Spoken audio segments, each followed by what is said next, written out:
Well, hello, and welcome to another edition of Ambient Talkie, a show where we dive into some weird and wacky equipment and wonderful, call it whatever you want music. I'm Andy from Two Round Robins, and I hope you're ready for a bit of modular magic. Well, I finally took the EURORACK poll and jumped in. This is most likely going to be a money pit, but I guess that comes with the hobby of finding the unique voices and ways of being within these different modules. With this, I guess the journey truly begins as I try to find the right balance of perfect modules and not trying to click buy on whatever seems mildly interesting. And that is that eternal HP conundrum. So let's take a look what do we have here, and later we can do a little fun patch from scratch just to see how it all works. So before I went into EURORACK, reading on the subject where to start, the one suggestion that came up quite a lot was to have an idea what you want to do with it and then stick to that idea. Well, my initial idea here was to have a sort of a sound design station where I would take external signals, process them through the modules, and then print them out back again into the computer, and then use that as a sort of a material for any VST creation or creation of different instruments. So this was my initial idea. However, obviously, this has kind of expanded with moving Plinky here from the desktop version into the EURORACK case. So in all honesty, I think I use this now far more often as a live EURORACK rig, where Plinky is kind of the heart of the system, while the effects here shape the sound quite a bit. So where did I start here? Well, I started with this very crude case here. This was a case that I managed to salvage from trash that was outside of my apartment complex, and I have no idea what it was used for at the beginning. I mostly used it as a portable OP1 and organelle station, before then kind of repurposing it to a EURORACK case. So this initially saved me a bit of money, since, even cases can be quite daunting on the expense side. So this then, was kind of free of charge. The only thing that I had to do was basically, because I had to customize it, I bought some rails and framings from Modular Synth Lab, and kind of created like a little bat frame, I guess, for all this module, so I can just simply push this into the box and then have it all nice and steady here. So I did a bit of a measure.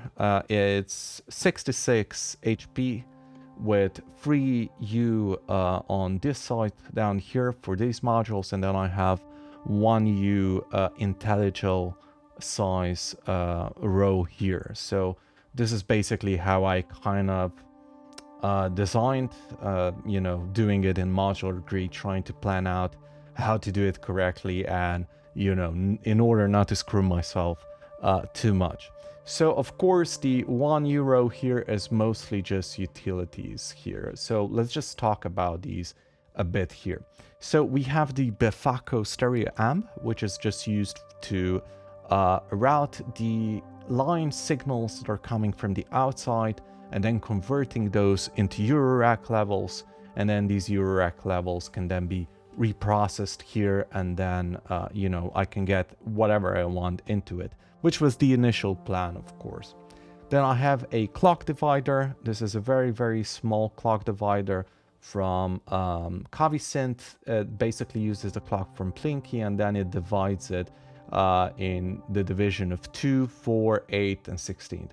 However, this thing has a rather strange way of doing it, since it has this like weird chip inside that does it a bit differently. Well, at least different enough from what I figured or what I thought a clock divider would actually do. So, you know, I'm still on the fence if I actually enjoy it or if I actually find it particularly useful for my own cases. Then moving onward, we have the Bifaco stereo mixer, which is just a normal little mixer for different signals in the EURORACK world. So I can just maybe mix it a bit here. And then initially it just takes this stereo out and moves it into here. And this is the Bifaco stereo out, which is basically just taking the EURORACK signals, converting that to line level, and then using this as a headphone port, or I can basically just record it back into my digital audio workstation. And then right here, right at the end, we have a very handy USB port thing. Usually you can use this to power any little lights or anything like that, or you can have this to power your external signal synths from the power of the whole EURORACK. However, you know, I think this is only 5 volts, so don't expect a bit too much, but I think it does the job rather well for any smaller desktop synth type synth, I guess. Okay, moving with the utility we can get here, and this is a very simple just a jumbler, which basically takes banana cables or banana connectors from the Seattle Lombard world, throws them in, and then takes on the other side we have the EURORACK connectors, which then can be used to control whatever is here and vice versa. So this is basically just so I can integrate my Seattle Lombard gear with the EURORACK here. And this is because if you take a look at the banana cables here, these are quite thick. And then looking at this is just your usual, I think, 3.5 millimeter or 3.5 inch, I can't really tell anymore, little EURORACK connector at this side. So basically just converting it, and then I can use the CV and all the lovely stuff that nonlinear circuitry from Seattle Lombard offers to do wacky stuff here, and that's cool.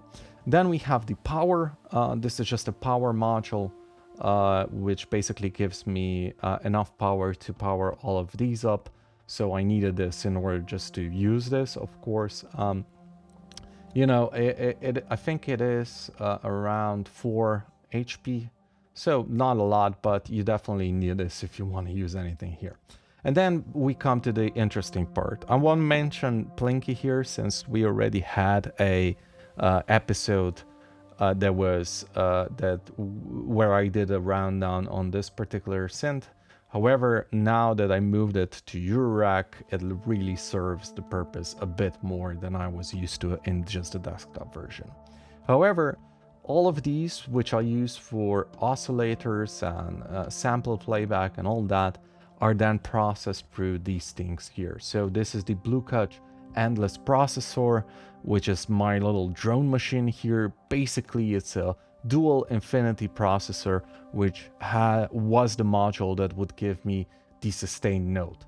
Basically, my idea here was, okay, if we have like little field recordings or whatever from the computer, I can then process this and like really drown out the sound using resynthesis, and then I would maybe create a note out of almost anything, and then have that as my main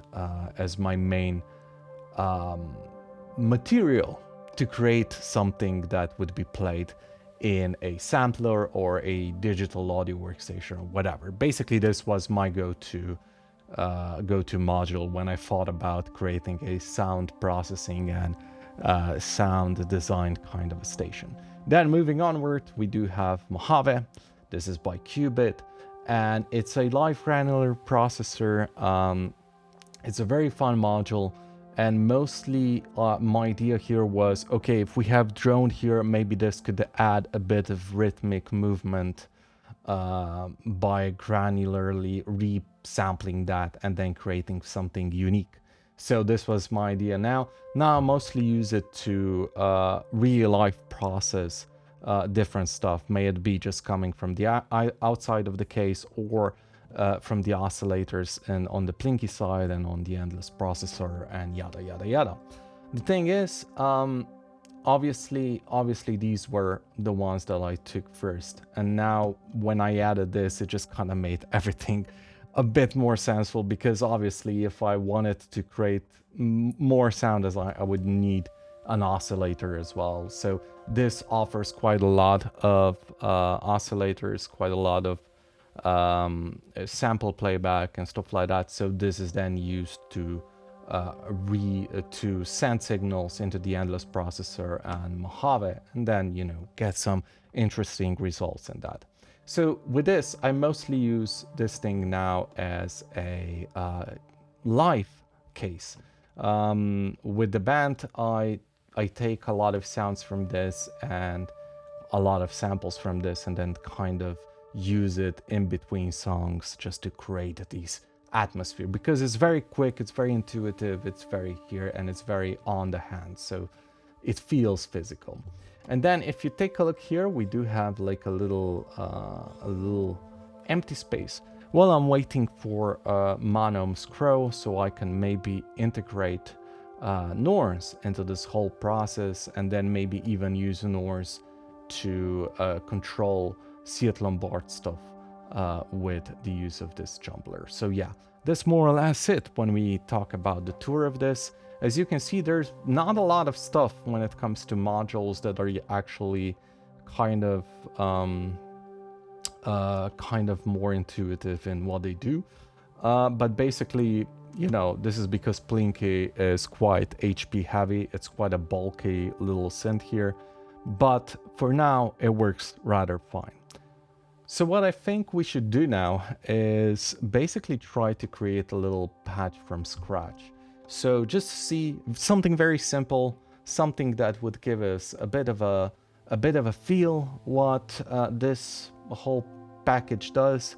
So what I'm gonna do now is, firstly, I'm just gonna power it up. So I'm using some power here, and let's just open it up, and all the beautiful lights shall be seen now. There we go. Everything's booted up. And now what we need to do is just connect it to the outside.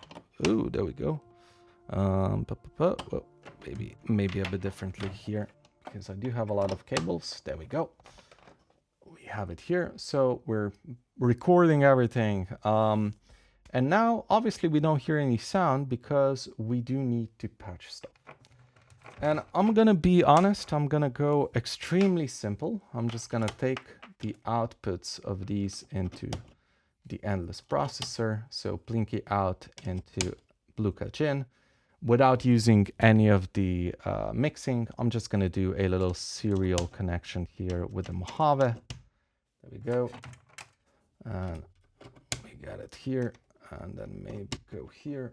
And then I'm gonna use a left out from Mojave directly into our little thing here, into our little module for the output. And now let's just see if we have anything.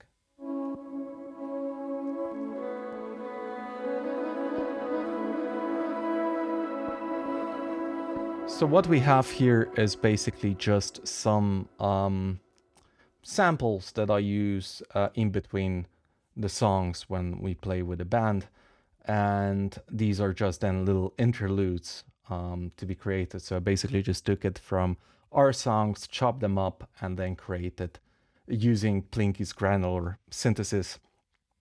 I created a bit of a sample, little sample pad here. So let's just try to create a bit of a dronage with this thing.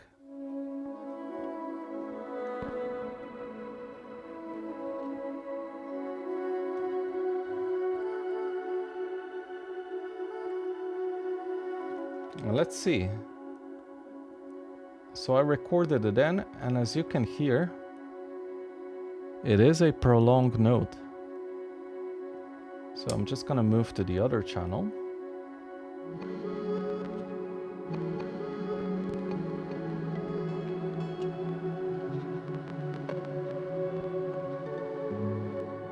Let's see. There we go.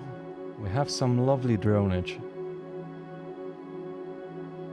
So, don't worry. On future episodes, I'm gonna make a deeper dive on these two, just so we can go through them together and see what they can do and what we can create quite easily with this. Because this is a much deeper module, and this is a much deeper module that I'm leaning onto. We're just trying to create something fairly simple. And now, just to be a bit cool about it, I'm gonna run it through the processor.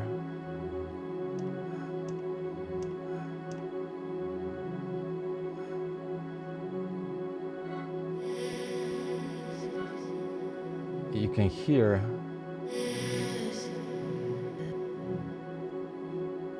how it creates this rhythmic element.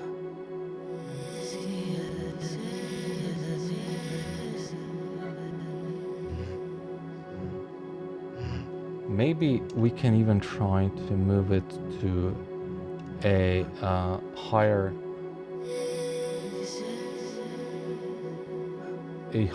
octave there and make it a bit longer.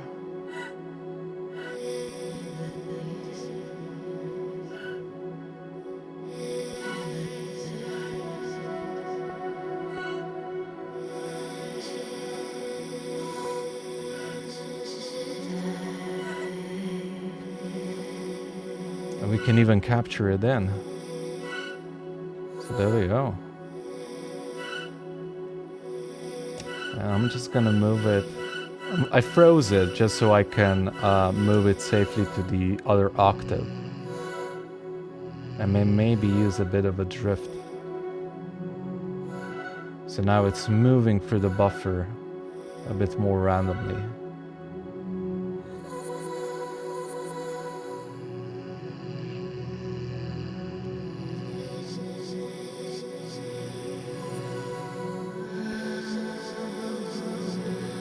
And just like that, we can create a nice little drone out of basically just 3 samples here.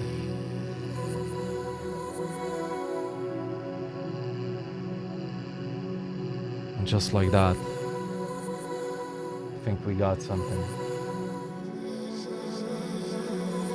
And we can also...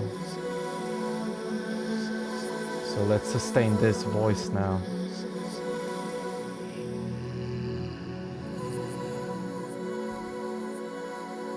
There we go, we got a sustained voice. And move them way down.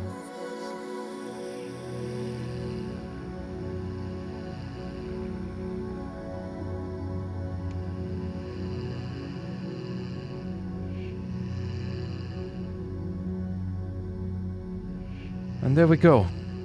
So yeah, this was a more than simple patch just to show a bit what this package has to offer. So I have no idea if this particular rig is the best option out there, but for me it works pretty well for now, and I'm excited to give it a deeper dive into this black hole of synthetic goodness.